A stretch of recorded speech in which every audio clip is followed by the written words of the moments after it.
अच्छा होता है, थोड़ा सा मज़ा आएगा, थोड़ा इंतज़ार का मज़ा लीजिए।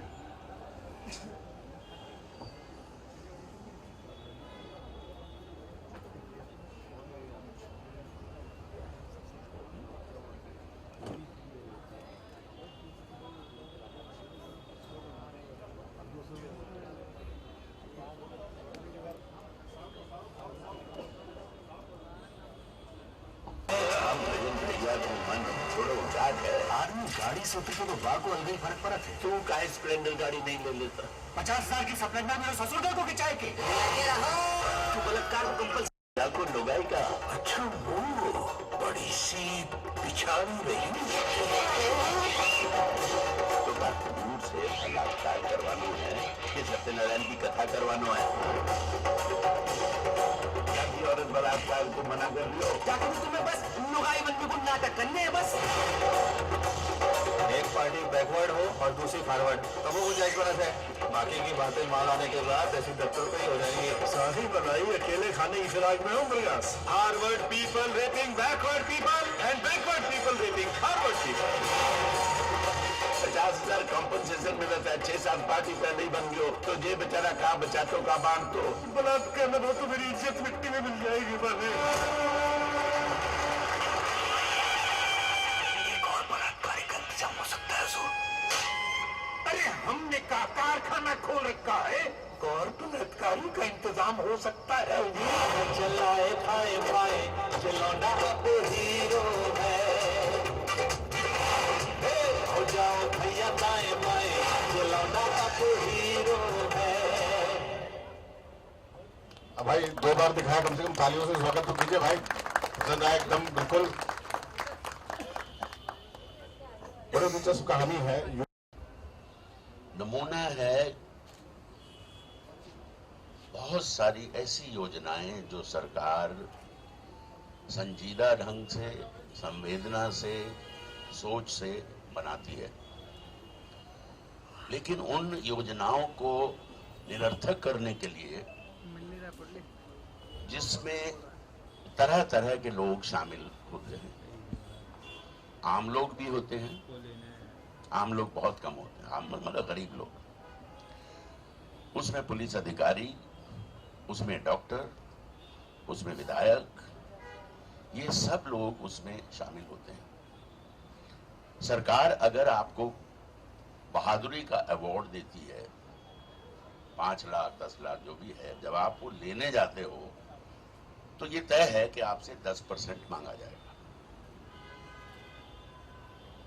तो हम उन अच्छी अच्छी योजनाओं को कैसे निरर्थक बना देते हैं, इसी बारे में ये फिल्म है। ये सिर्फ एक योजना की बात है। पंचायती राज बना बहुत साल पहले गांव वालों की भलाई के लिए। सरपंच को हर साल एक रकम दी जाती है जो कलेक्टर के पास होती है, और सरपंच जो भी गांव की भलाई के लिए काम करना चाहता है वो पैसा कलेक्टर रिलीज करता है। फर्ज करो उसके पीछे मकसद ये है सरकार का कि कोई बेरोजगार ना हो गांव में, उनको कुछ ना कुछ काम दो। कहीं सड़क बन रही है या कहीं तालाब की खुदाई करवानी है, तो अब तालाब की खुदाई हो रही है तो एक ठेकेदार मजदूरों को लेके आता है और उसको शाम को 300 रुपए मिलने हैं, और ठेकेदार उससे कहता है यार तू बात सुन, तू ऐसा कर 2-2.5 घंटे खुदाई कर और 150 रुपए लेके घर चला जा, कोई दूसरा काम कर ले और साइन कर दे तू 300 पे। तो इस तरह की जो चीजें हैं,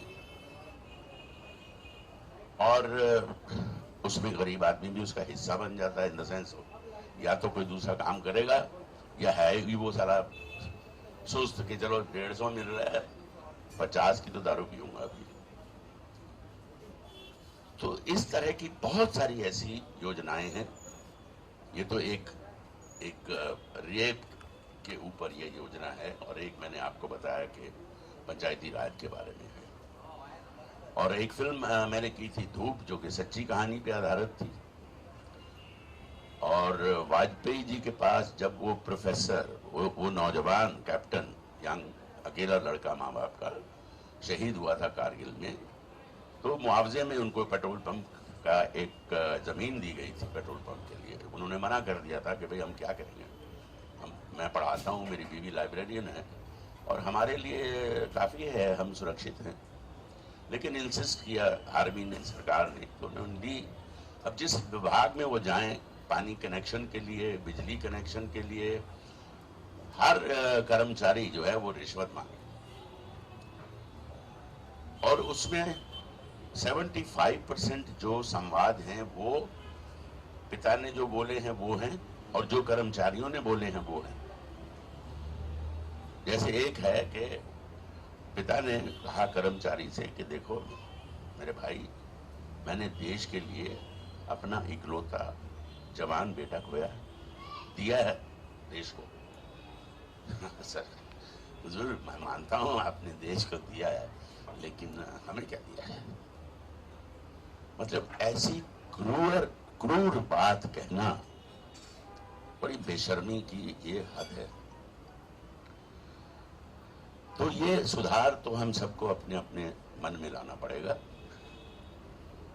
जैसा मैंने कहा कि फिर वो तंग आके उन्होंने प्राइम मिनिस्टर से 5 मिनट मांगे और फाइल लेके गए और उनके आगे फाइल रख दी।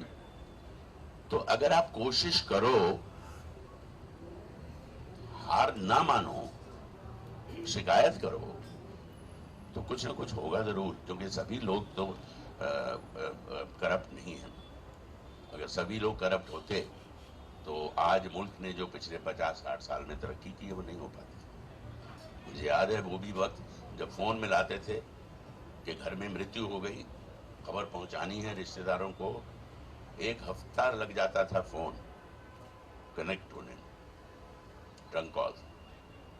और आज देखिए पूरी दुनिया से आपका संपर्क है।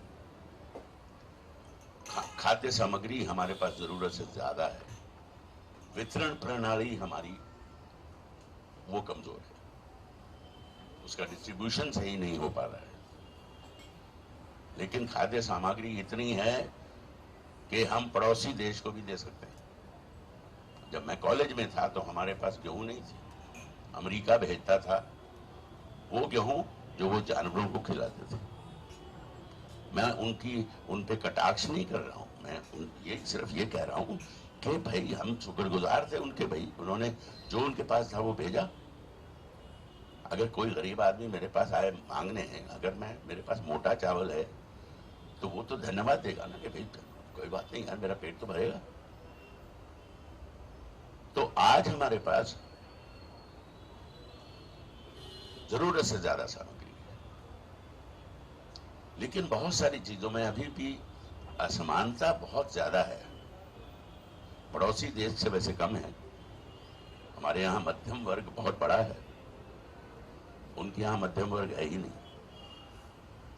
लेकिन फिर भी हम चाहते हैं कि हर गरीब के पेट में खाना जाए, जो कि जा रहा है, वैसे ऐसी कोई बात नहीं है, छत हो और इज्जत की जिंदगी जी। किसानों की समस्या है सबसे बड़ी समस्या हमारी, हमें ढूंढना होगा इसका विकल्प कि बाढ़ जब आती है, वो तो आती है, या तो बाढ़ आएगी या सूखा आएगा,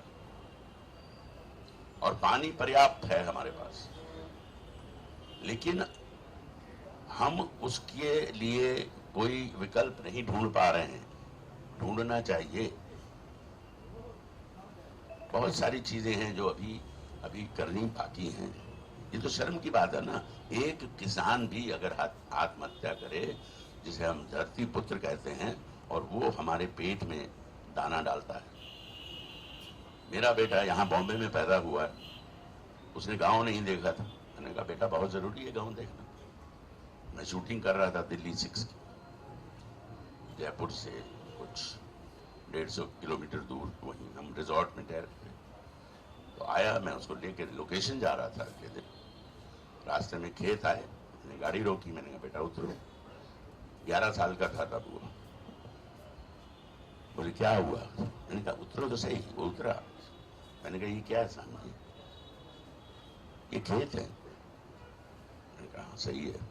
और वो सामने जो घर दिखाई दे रहे वो मुझे लगता है गरीब लोगों के घर है। मैंने कहा हाँ, लोग तो गरीब हैं लेकिन ये किसान है। मैंने कहा एक चीज बताओ, तुम घर में क्या खाते हो? तो हंसने लगा। खाना खाते हो और क्या? नहीं, खाने में क्या खाते हो? अरे बाबा, रोटी खाता हूँ, चावल खाता हूँ, सब्जी खाता हूँ, दाल खाता हूँ, फल खाता हूँ। मैंने कहा तुम्हारे उधर वर्सोवा में, सात बंगला में कहीं ये चीजें उगती हैं या कहीं भी बंबई में, बांद्रा में, बोरीवली में, सचिवालय में कहीं उगती हैं ये चीजें? पता नहीं। मैंने कहा ये लोग इसे यहाँ उगाते हैं और हमें भेजते हैं। ये गांव है, ये किसान है और ये हमारे लिए सुबह 4 बजे उठ के अपने खेतों की रक्षा करते हैं, पानी देते हैं, पक्षियों को भगाते हैं कड़कती धूप में और कड़कती सर्दी में।